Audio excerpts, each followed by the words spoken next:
मुझे माफ कर दो। मुझे ऐसा नहीं बोलना चाहिए था। मेरे शब्दों ने ही मेरी जिंदगी बर्बाद कर दी। याद है तूने क्या कहा था? तुझे तो बस राजा घर में जाने का शौक था। देख लिया ना राजा घर का अंजाम।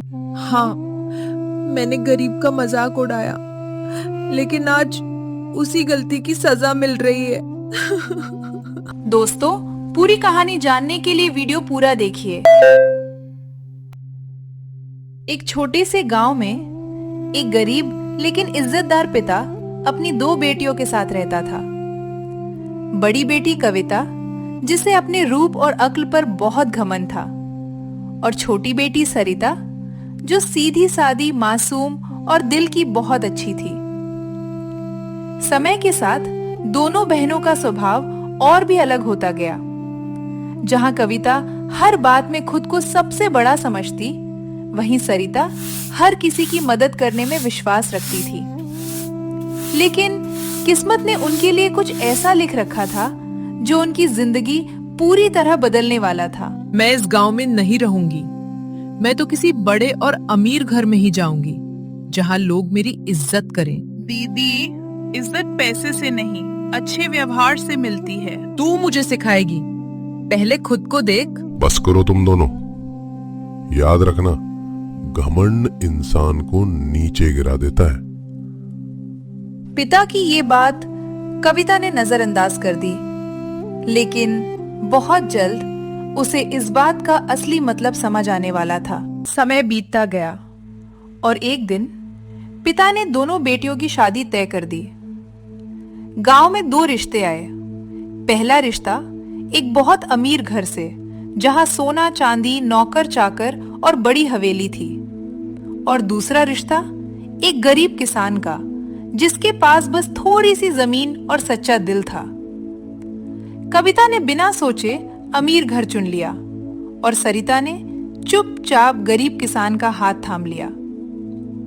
शादी के बाद दोनों बहनों की जिंदगी पूरी तरह बदल गई, लेकिन जो दिख रहा था वो सच नहीं था। देखा, मैंने कहा था ना, मेरी किस्मत बड़ी है।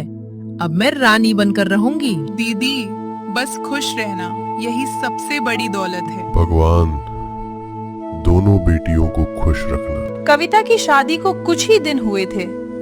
दिन में सब कुछ बिल्कुल सही लगता था। नौकर चाकर, बड़ा घर, शानो शौकत। लेकिन जैसे ही रात होती, वो महल अजीब आवाजों से गूंजने लगता।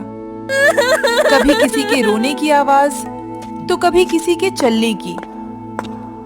एक रात कविता ने अपने कमरे के बाहर पायल की आवाज सुनी। कौन है वहाँ? कोई जवाब नहीं। शायद मेरा वहम होगा। जैसे ही उसने दरवाजा खोला, सामने लंबा अंधेरा गलियारा था, और उस गलियारे के अंत में एक औरत खड़ी थी, सफेद कपड़ों में, झुकी हुई गर्दन, और धीरे धीरे वो कविता की तरफ बढ़ने लगी। कौन हो तुम? ये घर तुम्हारा नहीं है। कविता डर के मारे बेहोश हो गई।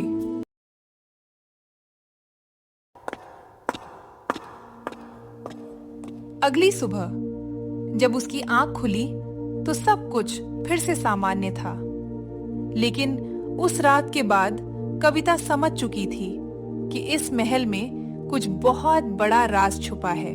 अरे कविता, तुम इतनी उदास क्यों रहती हो? जब से हमारी शादी हुई है, तुम्हारा ध्यान कहीं और ही रहता है। क्या सोच रही हो? मुझे भी बताओ। नहीं, ऐसी कोई बात नहीं है। बस शायद मैंने कोई बुरा सपना देख लिया था, उसी वजह से मैं थोड़ी डर गई हूँ, और वही बात बार बार याद आ रही है। तभी सासू माँ कमरे में आती हैं। बहू, उठ जाओ, जरा हलवा बना दो। आज मेरी सहेलियां आने वाली हैं। क्या मैं पागल हूँ जो हलवा बनाऊं? मैं कोई नौकरानी नहीं हूँ, ये काम मुझसे नहीं होगा। कविता की ये बात सुनते ही सासू माँ का चेहरा गुस्से से लाल हो गया। घर का माहौल अचानक बदल गया। खुशी की जगह अब गुस्सा और तकरार शुरू होने वाली थी। कविता, ये क्या तरीका है बात करने का? घर की बहू होकर तुम इतना सा काम भी नहीं कर सकती। मैंने कह दिया ना, मैं ये काम नहीं करूंगी। मैं यहाँ काम करने नहीं आई हूँ, समझी आप? बहू हो तुम इस घर की, कोई रानी नहीं। यहाँ सबको मिलकर काम करना पड़ता है। तो आप ही कर लीजिए काम, मुझे आदत नहीं है ये सब करने की। दोनों की ये बहस अब एक बड़े तूफान में बदलने वाली थी और इस झगड़े का असर पूरे घर पर पड़ने वाला था। इतने में शोर सुनकर पति भी वहां आ जाता है। वह कुछ पल चुपचाप सब सुनता है और फिर उसका चेहरा भी गुस्से से भर जाता है। अब सासू माँ और पति दोनों एक साथ कविता के सामने खड़े थे और माहौल पूरी तरह गर्म हो चुका था। कविता, ये क्या तरीका है बात करने का? माँ से ऐसे बात करती हो तुम? देख लिया बेटा, कैसी बहू लाई हो तुम। न काम करती है न इज्जत देती है। इस घर में रहना है तो घर के नियम मानने पड़ेंगे। यहाँ कोई रानी बनकर नहीं रह सकता। मैंने कह दिया ना, मुझसे ये काम नहीं होगा। मैं ऐसे नहीं रह सकती।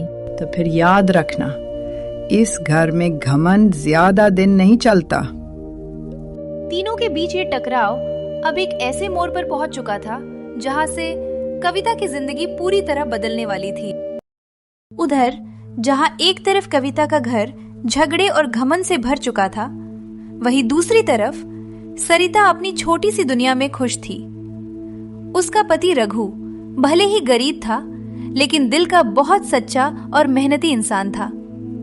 सरिता ने बचपन से ही घर के सारे काम सीख लिए थे। चूल्हा चौका, खेती बाड़ी, सब कुछ उसके लिए नया नहीं था।